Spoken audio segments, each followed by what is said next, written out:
As journals. Students often write in their English classes, following a specific genre in order to do so, the informal email, a job application letter, etc. Of course, it is important that they learn this kind of writing, which is usually essential for exam success, but it doesn't always encourage him to write for the sake of writing, and to get used to writing in a more relaxed and creative way. The aim of this lesson plan is to introduce the writing journal into the class, as a different kind of class writing activity, which can become an additional tool in order to help students develop their writing skills. What is a journal? Let me first start by defining what I mean by a journal in this lesson plan. This is a similar idea to a learner diary, where students regularly reflect on what they have learnt in classes, and the way that activities in class have helped him to learn. Nick Peachy has written in Teaching English about using learner diaries in this way. It is also a similar idea to teacher-student journals, where students will write their ideas, and the teacher will make some sort of comment. Over time, this becomes a bit like a dialogue that takes place between student and teacher, and can help both student and teacher to learn more about each other, which usually has a good effect on motivation and learning.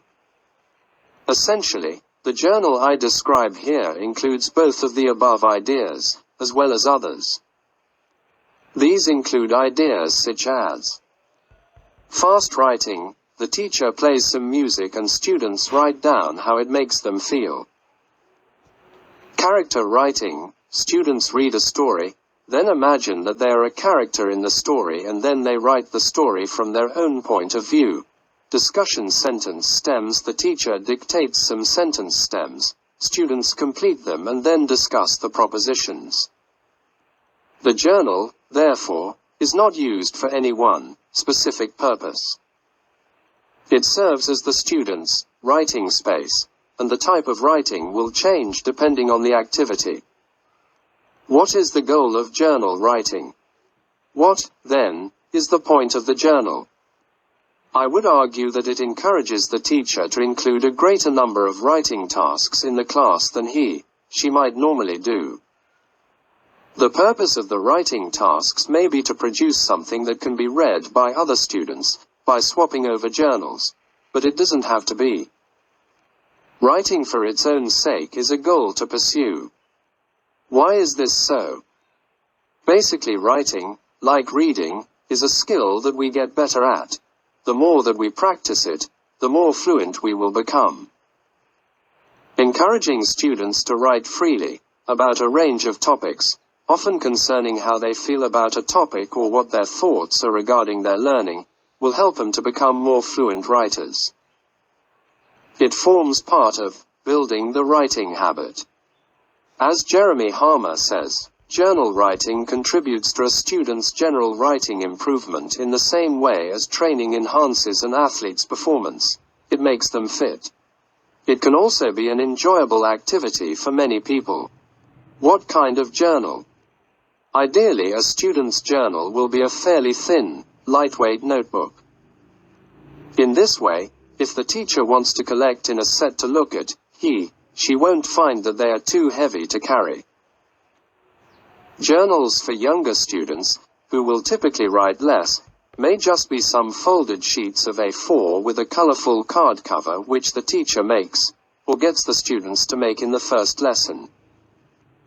The advantage of providing students with journals yourself is that you may want students to start writing in them from the start of the course. Otherwise, it can take a while for every student to bring some kind of journal notebook to class of their own accord. However, that is also an option.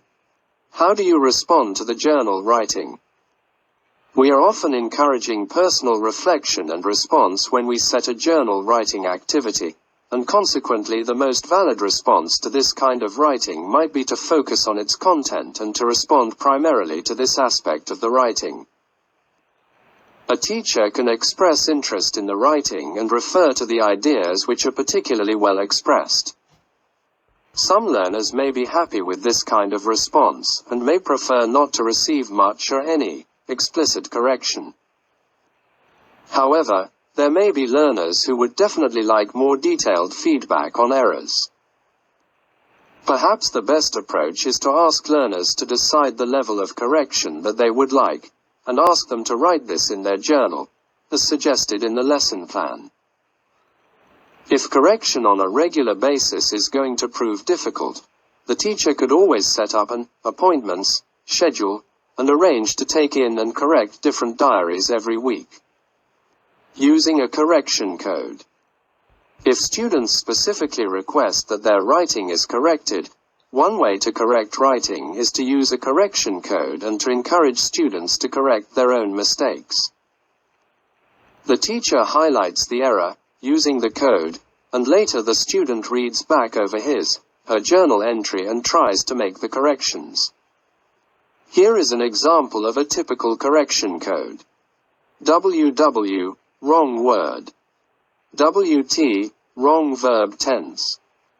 WF, wrong word form, e.g.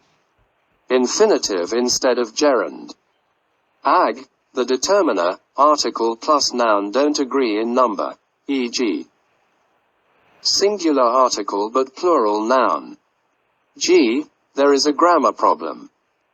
Carrot, there is a word missing. SP, spelling is wrong. P, punctuation problem. Students can be introduced to this code right from the beginning of the course, and can write it in the front or back of the journal to refer to. One disadvantage with using a correction code is that students may not actually know how to correct the mistake and may simply leave the error as it is, without feeling any the wiser about the error. For this reason, it is a good idea to use time in class for students to go back through their writing and to try to identify the errors. In that way, the teacher is on hand to help confirm the student's hypotheses about the correct form and also to give the correct form if the student has no idea what the error is. This could be an extra activity in the lesson every 2 or 3 weeks. Students look back over all their writing from that period and try to correct their mistakes. Another disadvantage with using a correction code is that it might generate a lot of work for the teacher, particularly if the class is a large one. Each teacher needs to decide, therefore, what the best approach is going to be to respond to the class journals. Creating the mood for writing. It can be a good idea to put on some background music while students are writing. This might be related to the activity. For example, one day when I wanted students to imagine that they were a regretful character, writing from a prison cell, I put Adagio for strings on in the background. It's one of the saddest pieces I know. It helped the students to focus on the mood. Other classical music is lively and happy. Schubert's piano music, for example, can be nice. Obviously, there is no end to the kind of music that you could play in the background while students are writing. Personally, I would avoid music with lyrics, because I think it would be distracting, but the music could be contemporary music rather than classical music. YouTube is a great resource for instrumental or classical music, as much as it is for songs. You might want to take it in turns. In the first class, you choose the music. In the next class, a nominated student can choose it. Activities for journal writing. You'll find these ideas explained in more detail if you look at the lesson plan associated with this article. Here are some suggested activities. Personalized journal entry. Students write a letter of introduction about themselves at the beginning of the course. During the course, they can write about key things in their lives, the media they read, watch, listen to, their hobbies, the things they own, the people who mean the most to them. Reflecting on your learning. Dictate sentence stems about learning, e.g., the thing I enjoy most about learning English is, etc. Then they compare with their partners. Character writing. Students read, listen to a story. They adopt different viewpoints within the story and write about it.